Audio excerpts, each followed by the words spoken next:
Hi, everyone. This is Brian Hageman. I'm the CEO of Deluge Technologies, Inc., and thank you for your time today. In this presentation, we'll be looking at the sustainability of current water supplies in Arizona and solutions for a sustainable future. We're using new information from the Long-Term Water Needs Assessment Report written recently by the Water Infrastructure Finance Authority of Arizona. This presentation is produced for the WIFA Board of Directors. The WIFA Needs Assessment Report was recently published, and their bottom line takeaway here is 100,000 to 500,000 acre feet over the next 5 to 15 years. Deluge Technologies Solutions is providing a plan that we wouldn't need to import water from Mexico until 2035. That's another 11 years. The first 5 years from 2025 to 2030, we can handle completely 100,000 acre feet with our Arizona desalting stations project that's been submitted to WIFA. The second 5 year time period, 2030 to 2035, we could turn on the repurposed Yuma desalting plant and provide practically another 100,000 acre feet or more. And then in 2035, we can start bringing water up from the Gulf of Mexico to our new deluge desalter in Yuma and provide that total of 500,000 acre feet over the next 15 years. At the recent WIFA Board of Directors meeting, we heard from the Arizona Department of Water Resources about their new 50-year outlooks on aquifers in Arizona. They supplied a couple of aquifers that they've studied so far. They're planning on doing all of Arizona over the next 5 years. But they're going to see a typical looking chart, as we've seen here with these graphs, of overpumping of our groundwater aquifers. Now these are drinking water aquifers, and they're certainly being overpumped. And this will be typical of all the aquifers in Arizona. They'll look similar to this. And it's not just Arizona. This is a global reality that aquifers all over the world are being overpumped and not sustainable. The projections, the 50-year projections that Arizona Department of Water Resources provided was based on past use. This graph shows the chart from the last 30 years of groundwater use in those locations, and it shows obviously that we're overpumping the groundwater. These lines should be somewhat flat. We can pump groundwater out of the groundwater reservoirs, but you can't take out any more than is being naturally replaced. Otherwise, you leave yourself into an unsustainable water supply. The United States Geological Survey has probably the best resource for alternative water sources. Now, we've got drinking water aquifers all over Arizona that we're using, depleting, overpumping, but there's a lot of other aquifers that are water that we can't drink. They're called brackish water aquifers. And the USGS has provided the best maps and data behind these maps to show where that groundwater is at. The blow up of Phoenix above me shows these are the color coding is the depth of the brackish water aquifers that are untapped brackish water aquifers. The notable yellow is less than 50 feet deep. And of course in Buckeye, the waterlogged area in Buckeye, we know is less than 10 feet. So there's plenty around Phoenix that's less than 500 feet. So we've got a lot of shallow aquifers of water, but it's not healthy to drink. So we need to desalinate all those aquifers, and we need to do it in a sustainable way with new technologies that don't rely on fossil fuels. The data behind all the wells that the USGS looked at in the Southwest Arizona, This is a spreadsheet that they provided me from that is just Maricopa County. It includes 2,537 wells, and 67% of those wells, according to their data, are over the limits for being healthy. 500 parts per million of total dissolved solids. 500 is the limit the EPA gives us for healthy water. Anything over that is unhealthy, and we shouldn't be drinking it or using it for any kind of farming. This is an old map done by hydrologists back in the last century, 30, 40 years ago. But the hydrologists that put this together did a good estimate, and even if it's only half right, our needs assessment is talking about 100,000 to 500,000. This map is talking about millions, hundreds of millions of acre feet of brackish water that could be available underground. And it's pretty accurate. We know that the area in the map that represents Buckeye is definitely accurate according to this map. And we'll be using it knowing that it needs to be updated. During the first 5-year schedule from 2025 to 2030, the needs for water augmentation can be met through the Arizona Desalting Station's brackish water desalination project. This is a hybrid desalination system where we will process 1 million gallons a day per station, per desalting station. And through the stage 1, we'll have the reverse osmosis desalination. In stage 2, we'll have the distillation desalination to provide 99% purified drinking water. And there's a zero liquid discharge from the system because the reject is used in our Adobe Salt thermal storage blocks to provide solar thermal storage for 24-hour operation of our desalting systems. This provides a direct heat to power, direct solar sun heat to shaft power to drive electric generators and reverse osmosis pumps. And all the equipment for this project is made right here in Arizona. For more information about the project, I've got it in past videos. You can view them at www.delugeinc.com. Each desalting station needs about 1.5 acres of land to build each desalting station on. They'll do 1 million gallons per day plus 250 kW of electric generation that will be sold to the grid.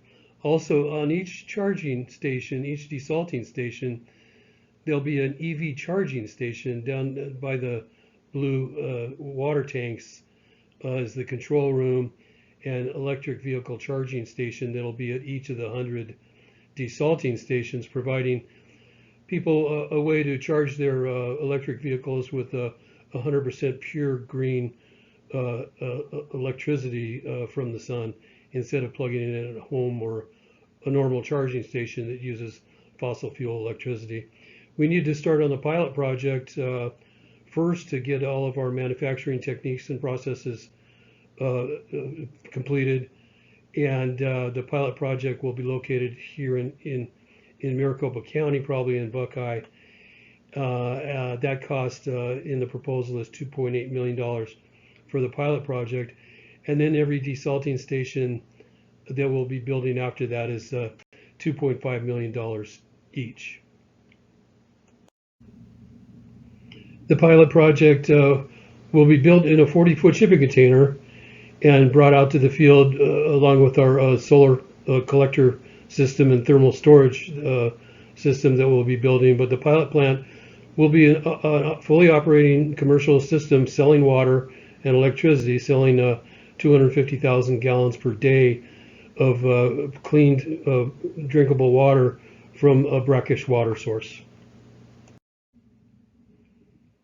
The pilot project for the Arizona desalting stations will follow an agency project description similar to the agency project diagrams that were provided by in the recent WIFA needs assessment report. For the pilot plant, it'll be simple. The agency will be Deluge Technologies, Inc. Our design and construction will be our contracting company, Hageman Power Company. All the operations and maintenance will be handled by Deluge Technologies, financed by WIFA Long-Term Water Augmentation Fund. The water supply will be brackish well water, and the regulators will be the Arizona Corporation Commission and the Arizona Department of Water Resources. The Arizona desalting stations, beyond this, the pilot project, we hope to bring in a parent company for the agency position to help build out all the desalting stations in Arizona. The next 5-year period of the schedule from 2030 to 2035 will start with the Yuma desalting plant repurposing and the pipeline from Yuma to Metro Phoenix. In this project, we'll retrofit the YDP, the Yuma desalting plant, with our Deluge technology and add on a distillation technology to the reverse osmosis reject that is now just disposed of. We'll further process that to add on a more supply of water. Right now they have about a 70,000 acre foot capacity for the YDP, and that'll be increased both through distillation technology, plus we can add on, we can expand this plant. The unique part of this plant will be that it will be getting power from waste heat from the Yucca power plant. Instead of solar thermal power, we'll be getting waste heat power from the Yucca power plant, making hot water for us to run not only the whole YDP operations, but also the pumping station for the pipeline to pump water to Phoenix. We'll use hot water from the Yuma plant. The YDP, the Yuma desalting plant, has been on standby for the last 30 years. It ran once. They did a test for 11 months back in 2012 and published a report that's a very valuable report giving an operating manual for the YDP going forward. The cover of the report shows the water coming from the YDP directly into the Colorado River. The Yuma desalting plant, again, it's a reverse osmosis system with the thousands of membranes inside of a warehouse. Now, this type of facility can be expanded if we wanted to expand the YDP to not only process the water that they use as above ground brackish water, but there's a huge source of underground brackish water that they haven't tapped into yet. So we can double the capacity of the Yuma desalting plant. We'll need a new water pipeline. We're calling it the new I-8 water pipeline. It'll follow the Interstate 8 road between Yuma and Gila Bend, and then up to Buckeye, North Buckeye, where the pipeline will go into the Central Arizona project, where it can have water wheeled down to customers anywhere in Arizona. Pipelines, we use pipelines all the time. The existing gasoline pipeline we've been using for forever. It's a gasoline pipeline underground, comes from California, goes to our tank farm in South Phoenix that provides all the gasoline for all the gas stations in Maricopa County. Come through this pipeline. Water pipelines do the same thing. We'll be filling up tanks all along the way. And interestingly, the area between Yuma and Gila Bend, a lot of communities there will now be able to use water from this new pipeline and cut back on their groundwater use.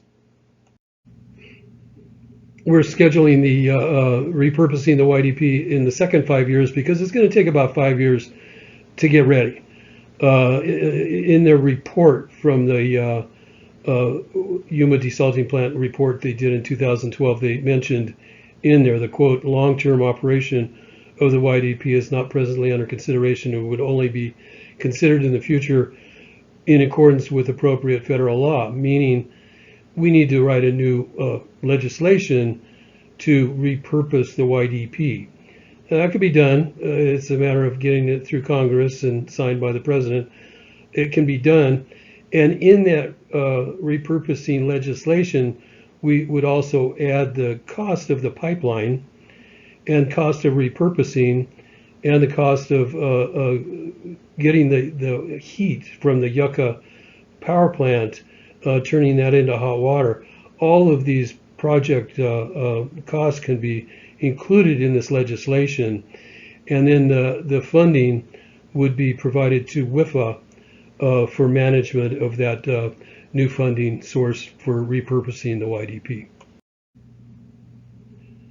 Then it would be in the years 2035 to 2040 that we'd start importing water from Mexico. Our plan, we import seawater from the Gulf of California, Sea of Cortez, and pump it up to our new desalting plant in Yuma, where we desalt the brackish or the ocean water from Mexico. But we wouldn't have to start again till for another 10 years. Now we do want to mention here that the same as the water pipeline from Yuma desalting plant to Phoenix, those pumping stations, we want to have multiple pumps as backup pumps. Generally the hydraulic engine systems that running on waste heat or solar power will be our primary pumps, but we'll have electric motor backup and also natural gas engine backup pumps, so the water through these pipelines will always be flowing. Just above me in the picture is the volcanic area. This is an area in Mexico that's an ecological preserve. You can't build in this area at all. It's an ecological preserve, same as the Colorado River Delta. And our seawater pipeline runs along adjacent to a road that's been built that's in between these two preserve areas that can't be touched. And in the volcanic area, you don't want to work through that, try to build through that.